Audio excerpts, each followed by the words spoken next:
Là, c'est relativement à ce que vous venez de dire sur la valeur marchande en fait des objets. Dans le système que vous proposez, qui régule cette valeur, enfin qui décide, qui régule en fait cette valeur marchande? Parce que j'ai l'impression que c'est bon, il y a effectivement la valeur d'usage. Donc là, c'est assez clair sur qui ne doit pas être relié au poste, en fait, à l'emploi. Ça, c'est une chose. Mais ce que je comprends dans ce que vous venez de dire, c'est qu'en fait, c'est pas réellement une remise en question du capitalisme. C'est un aménagement mais qui est nécessaire, enfin, un aménagement, mais ça ne va pas jusqu'à remettre en question justement un système capitaliste où la valeur marchande, le marché est quand même aussi un point enfin, central. Ou alors j'ai pas compris, mais là j'ai l'impression qu'il y a une enfin, je sais pas si c'est enfin, en tous les cas, dans ce que je comprends, je semble voir une espèce de contradiction euh, justement sur ce marché qui, au bout du compte, n'est pas remis en question. Enfin, ouais, voilà. Je ne remets pas en question le fait que les biens aient un prix, d'accord? Et donc qu'il y ait un échange marchand, oui, c'est vrai. Sauf pour des domaines qui doivent relever de la sécurité sociale, du logement, par exemple, hein. Le capitalisme, ce serait l'échange marchand. Non, non et non. Si vous prenez l'essentiel des groupes capitalistes, ils ne vivent que de l'impôt. Prenez Bouygues, prenez Vinci, prenez toutes les grandes fortunes en France. C'est pas du tout le marché qui a décidé de leur fortune. Absolument pas. Moins il y a de marché, mieux ils se portent. Le capitalisme, ça n'est pas le marché. Le capitalisme, c'est l'exploitation du travail par des propriétaires de l'outil de travail. C'est la propriété lucrative. Si on confond capitalisme et marché, on passe son temps, comme Don Quichotte, à se battre contre des moulins à vent.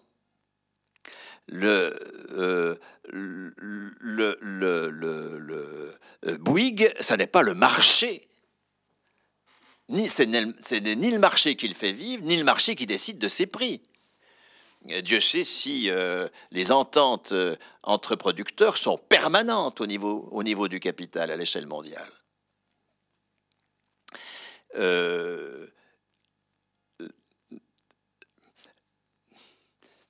Lorsque Marx désigne le capitalisme comme une société où la marchandise est absolument accomplie, c'est parce que jusque la force de travail devient une marchandise. C'est ce que j'ai dit tout à l'heure.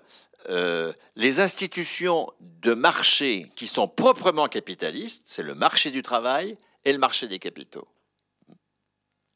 Et par ailleurs, tous les marchés, qui ne sont pas le cœur du capitalisme du tout, mais tous les marchés sont pervertis par le fait que les biens à prix ne sont pas simplement des biens à prix. Ce sont des biens à prix produits sous la dictature du temps.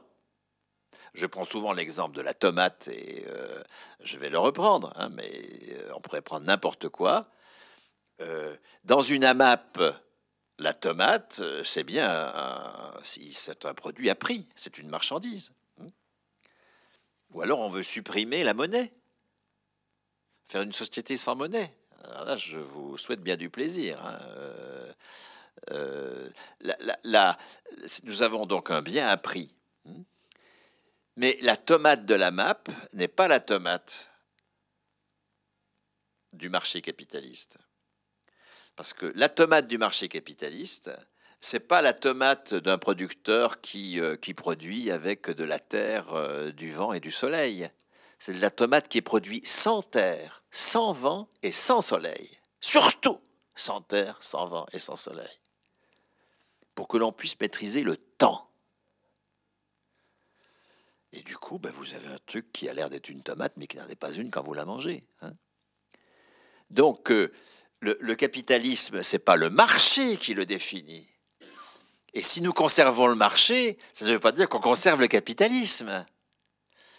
Le capitalisme, ce qui le définit, c'est une perversion de la production, parce qu'elle est mesurée par le temps, afin de mettre en valeur le capital de producteurs qui sont de propriétaires capitalistes, qui nous nient comme producteurs et qui ne nous acceptent que comme des êtres de besoin qui avons droit du pouvoir d'achat après qu'on se soit présenté en chemise, pieds nus, à la corde au cou, sur un marché du travail.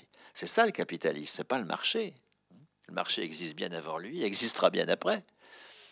Donc, il faut faire attention. Hein. C'est pas ma proposition, qui encore une fois n'est pas la proposition de Friot. Moi, je suis pas un réformateur social. Moi, je suis un historien de la Sécu, de la fonction publique, etc., qui essaye de voir ce qu'on peut tirer là dans les 10, 15, 20 ans qui viennent, et déjà dès demain, comme prolongement des conquêtes formidables du siècle dernier. Alors maintenant, sur la formation des prix, là, votre question est extrêmement importante. Hein. Comment est-ce qu'on forme les prix? Nous avons donc des entreprises qui ne vont plus payer leurs salariés et qui ne vont plus rembourser d'emprunts.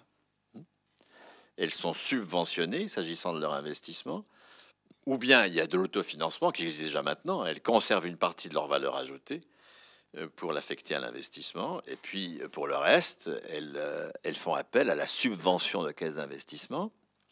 Et puis, par ailleurs, elles cotisent aux caisses de salaire, mais elles ne payent pas leurs salariés. Donc, vous avez des entreprises qui cotisent pour l'investissement et pour les salaires au prorata de leur valeur ajoutée, 60% pour le salaire, 40% pour l'investissement et les frais de fonctionnement des services publics. Bon. L'investissement public et privé, hein, et les frais de fonctionnement des services publics. Par exemple, hein, 60-40, bon, je reprends le truc actuel, hein, 1300 pour le travail, 700 pour le profit, mais je le subvertis, hein, d'accord. Et qui ne payent ni leurs salariés, ni ne remboursent leur investissement.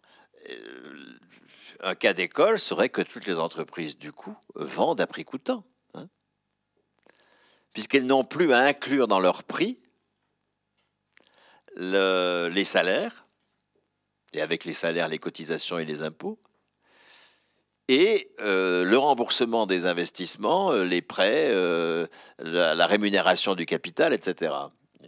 Le prix aujourd'hui, hein, c'est l'addition des consommations intermédiaires et puis de ce qui est la valeur ajoutée, c'est-à-dire ce qui va au salaire et ce qui va au profit. Donc s'il n'y a plus de remboursement des emprunts et s'il n'y a plus de salaire, vous pouvez avoir des prix à prix coûtant. Et si toutes les entreprises vendent à prix coûtant, ben, il n'y a plus de valeur ajoutée.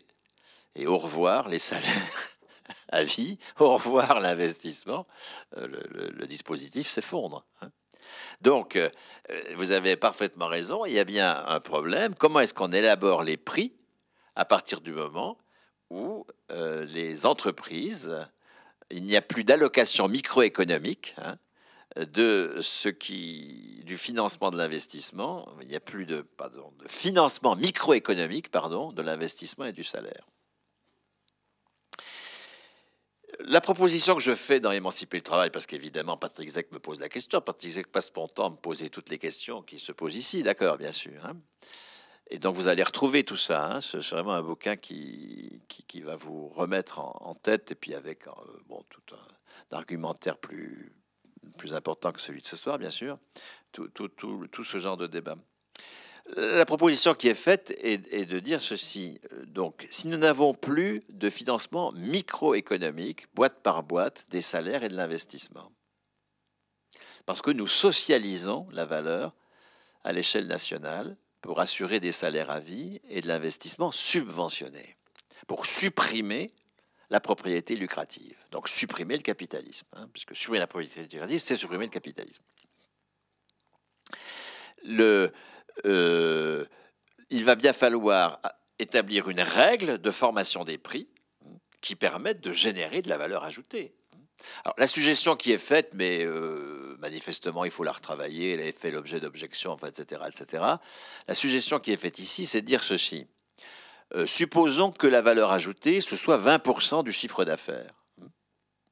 Je rappelle encore qu'un prix, hein, c'est les consommations intermédiaires, tout ce qu'il faut acheter pour produire, d'accord, tout ce qu'on a dû acheter, l'amortissement de l'outil de travail, et puis l'énergie, et puis la matière première, enfin, etc., plus une valeur ajoutée, d'accord, qui est le salaire. Mais dans le salaire, vous avez aussi l'impôt, vous avez la cotisation sociale, et le profit, c'est-à-dire la rémunération des actionnaires, les intérêts aux prêteurs, et l'impôt sur le patrimoine, l'impôt sur les sociétés. Tout ça, c'est le PIB, la valeur ajoutée, c'est ça, hein, salaire et profit, qui inclut l'impôt et la cotisation. Si c'est 20% du chiffre d'affaires, ça veut dire que les 2000 milliards de valeur ajoutée correspondent à 10 000 milliards de profit, de chiffre d'affaires, pardon. Hein. L'addition de tous les chiffres d'affaires dans le pays, c'est 10 000 milliards. Eh bien, si nous voulons que, sans calcul et financement microéconomique du prix, enfin des salaires et de l'investissement, et donc calcul microéconomique du prix, si nous voulons qu'il y ait bien 2000 milliards de valeur ajoutée, ça correspond donc au quart des consommations intermédiaires. Hein. Le chiffre d'affaires, c'est 2000 milliards de valeur ajoutée et 8000 milliards de consommations intermédiaires. Donc la valeur ajoutée, c'est le quart des consommations intermédiaires. Eh bien, on peut édicter une règle qui dise que tout prix s'établit en multipliant par 1,25 les consommations intermédiaires utilisées. C'est ce que fait déjà un artisan. Hein. Il prend ses consommations intermédiaires, il multiplie ça par un coefficient, puis il a son prix. Hein. Eh bien, nous allons le faire, mais avec un coefficient qui sera le même partout. Hein. Et vous aurez toujours bien une compétition par les prix qui se fera à partir de l'importance des consommations intermédiaires.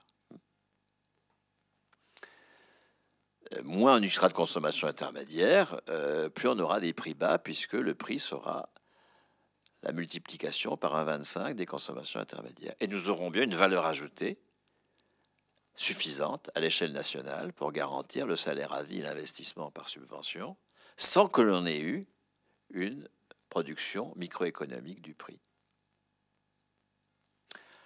Bon, c'est un CQFD qui vaut ce qu'il vaut. Hein. Je le donne avec l'humour nécessaire. Je ne suis pas d'une compétence universelle, mais voilà, impossible, disons. Mais tout ça relève maintenant de notre intelligence collective. C'est à nous de nous y mettre tous, d'adhérer à Réseau Salariat, par exemple, pour constituer cet intellectuel collectif qui, là, ce matin, j'étais dans un groupe de travail sur qu'est-ce que ce serait que la propriété d'usage du logement, hein, que nous soyons tous propriétaires d'usage de nos logements. Ça veut dire quoi, ça? Et cela dans une gratuité partielle du logement, avec un remboursement par une sécurité sociale du logement, du coût du logement, comme on le fait pour la santé, etc. Ça pose des questions absolument considérables. Bienvenue au club. Il y a un groupe sur la caisse d'investissement. C'est quoi? Comment est-ce que c'est quoi financé par subvention? Comment fonctionnent les caisses d'investissement? À quel niveau se situe-t-elle? Il y a des tas de... Tout est ouvert, mais non pas dans une espèce de... Ça servira à rien, hein, de faire un projet de société dans lequel tout est léché, etc., etc. Non, non, non, non, c'est... Nous avons un existant qui est celui-ci. Comment est-ce que nous pouvons le poursuivre, hein, dans sa dimension révolutionnaire? Comment nous pouvons généraliser la pratique salariale de la valeur contre sa pratique capitaliste?